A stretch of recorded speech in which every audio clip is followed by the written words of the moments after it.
Kobe Bryant still closing in on Michael Jordan for third place all-time on the NBA scoring list. He's 63 points away going into the week. The Lakers have got a home game Tuesday against Sacramento. Then they hit the road. Somewhere in there, you got to figure Kobe is going to pass Michael. In the meantime, the Lakers still giving us plenty to watch even as they lose. First-year coach Byron Scott changing his starting lineup. Jeremy Lin is out, Ronnie Price is in, Carlos Boozer is out, Ed Davis is in, trying to do anything they can to turn this season around.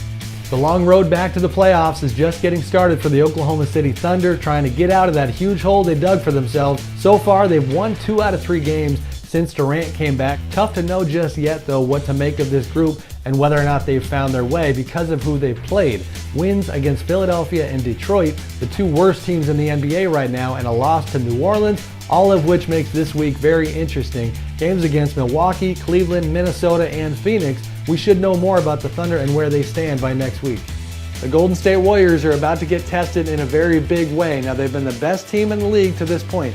Go into the week with that 17-2 record, huge games against Houston, Dallas, New Orleans, Oklahoma City, Memphis, just a murderer's row of Western Conference opponents. We'll see if the Warriors can keep it going. One thing to watch, David Lee should be back soon from the hamstring injury that's kept him out almost the entire season.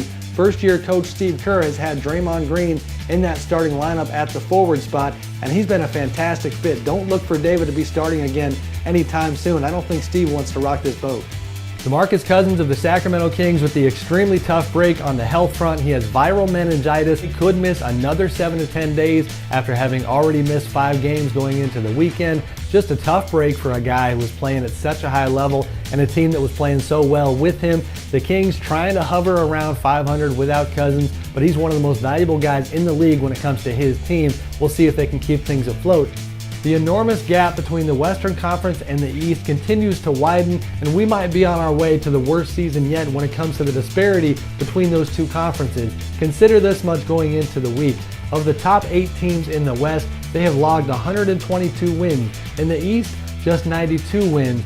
Once the playoffs roll around, you could be looking at a Western Conference with teams going 1 through 8 that are absolutely top tier. In the East, certainly not the case.